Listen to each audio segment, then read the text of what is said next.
It is believed that when the world population hits 9 billion in 2050, that food supply would start to become scarce. It is not because of overpopulation or because we are running out of food, but because we are depleting more food resources faster than we can grow or make them. For example, in schools, students are forced to take fruit or vegetables even if they don't want it, and end up throwing away good food in the trash. If we look at the world as a whole, 1.2 billion people suffer from hunger, while 9 million of them die from starvation. It is one of the main causes of poverty and world hunger in countries all around the globe. My vision for the future is to place public fridges around the neighborhood with the most amount of the hunger population, where people can donate unwanted food for others to take for themselves. This saves lives and helps the environment at the same time. Together we can become a community that helps one another by giving something we don't need to improve someone else's life. In the words of Pope Francis in his speech given at St. Peter's Square on United Nations World Environment Day, he stated that throwing away food is like stealing from the table of the poor and the hungry.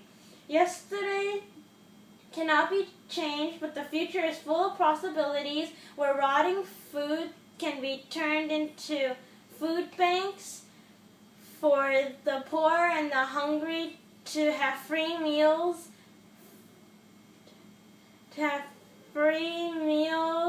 that have not been used. Whether you are young or old, the littlest effort can be appreciated.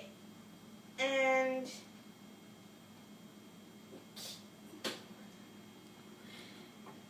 whether you are young or old, the littlest effort can be appreciated by someone and can affect how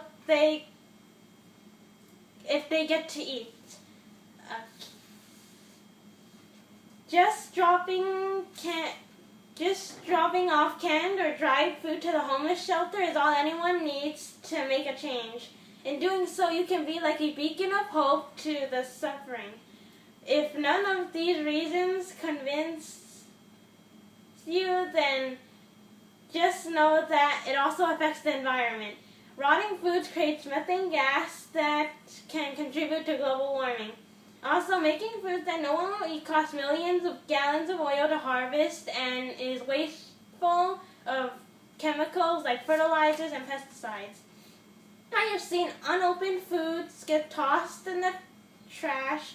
I have seen half-eaten meals get scraped into the garbage and foods left to spoil in the backs of fridges. It is time to make a difference and prevent edible food from being discarded after all the resources goes into making it.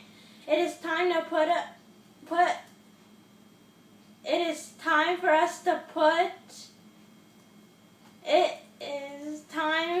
us to put ourselves in other people's shoes and be thankful for the food on our tables while they have to eat what they can find.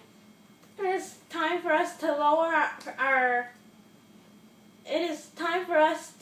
percent of food waste we make annually. So the next time you go to an all-you-can-eat restaurant or order that extra serving of fries, know that the uneaten food you have left over can take away a meal or use up all the natural resources on that plate of food. Some advice would be not to overload on what you can eat and save leftovers and actually eat them next time. In summary, we can resolve this matter by making minor adjustments to our daily lives. Cherish the world that is given. We should cherish this world because it has given us countless gifts of fruit and other natural resources. Don't disrespect the environment, leaving the earth barren with millions of families dying of malnutrition.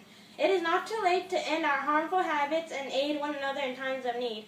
I urge you all to make the right decision and recognize the problem we are facing now.